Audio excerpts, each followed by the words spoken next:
ચાલો હવે સમાચારમાં તરફ આપણે આગળ વાત કરીએ અમદાવાદની. તો અમદાવાદના સેટેલાઇટ વિસ્તારના જે સનપ્રિયા જે એક અપાર્ટમેન્ટ છે ત્યાંના રહીશો દ્વારા ત્યાં ખાસ કરીને સૂત્રોચ્ચાર કરવામાં આવ્યા છે. સેટેલાઇટ વિસ્તારના સનપ્રિયા અપાર્ટમેન્ટના રહીશોનો સૂત્રોચ્ચાર જોવા મળ્યો છે.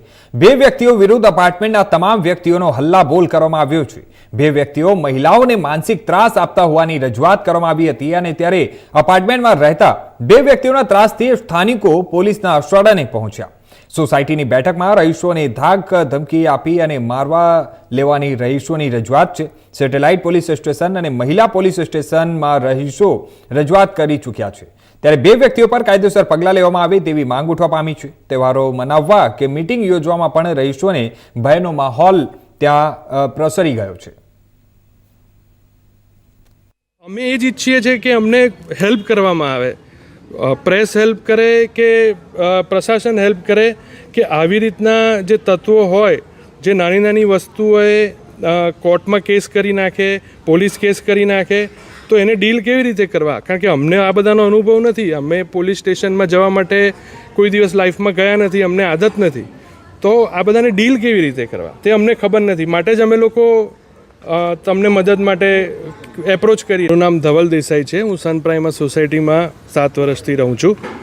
3-4 વર્ષ પહેલાં એજીએમમાં જ્યારે કોઈ મુદ્દા માટે મેં રજૂઆત કરવાની કોશિશ કરી ત્યારે નિસર્ગ શેઠે, જે અમદાવાદના છે અને આ સોસાયટીમાં રહેતા પણ નથી, એમનો ફ્લેટ ખાલી જ હોય છે, પણ એમને કંઈક પ્રોબ્લેમ હતો તો મારી પર હાથ ઉગામવાની કોશિશ કરી હતી. એકદમ જ એગ્રેસિવ થઈ ગયા હતા, ખરાબ શબ્દો બી યુઝ કર્યા હતા અને વચ્ચે સોસાયટીના લોકોએ વચ્ચે પડીને એ વખતે એમને પાછા ધકેલ્યા હતા.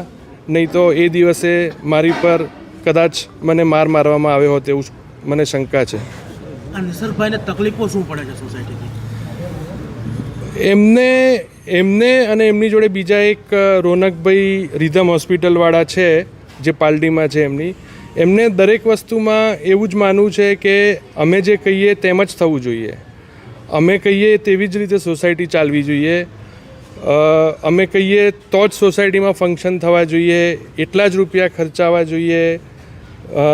લેડીઝોએ, કલ્ચરલ કમિટીએ કશું જ કરવાનું નહીં, અમે કહીએ તે પ્રમાણે જે લોકોએ કરવાનું, આવી બધી એ લોકોની કહેવા પ્રમાણે સોસાયટી ચાલવી જોઈએ એવું એ લોકોની માંગણીઓ છે. અને જ્યારે બી સોસાયટી એ લોકોનું કહ્યું નથી કરતી ત્યારે તે લોકો સોસાયટી સામે કેસો કરી દે છે, પોલીસ કમ્પ્લેન કરે છે.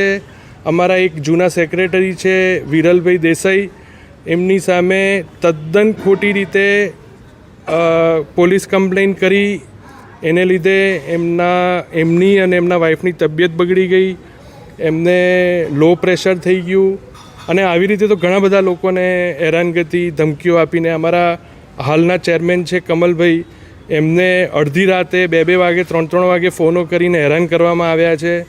આ બધી જ વસ્તુને લીધે શું છે કે હવે સોસાયટીમાં એક ભયનો માહોલ પેસી ગયો છે કે કોઈ બી વસ્તુ હશે, કોઈ બી મેમ્બરને એમ થઈ જાય છે કે અમે કંઈ બી કરીશું કે કંઈ બી બોલીશું તો અમારી સામે આવી હેરાનગતિ કરવામાં આવશે, અથવા પોલીસ સ્ટેશનના ધક્કા ખાવા પડશે, અથવા તો કોર્ટમાં કોઈ કેસ નાખી દેશે કે જેને કારણે અમારે દોડાદોડ કરવું પડશે. માટે ઘણા બધા લોકો તો બોલવાનું જ બંધ કરી દીધું છે.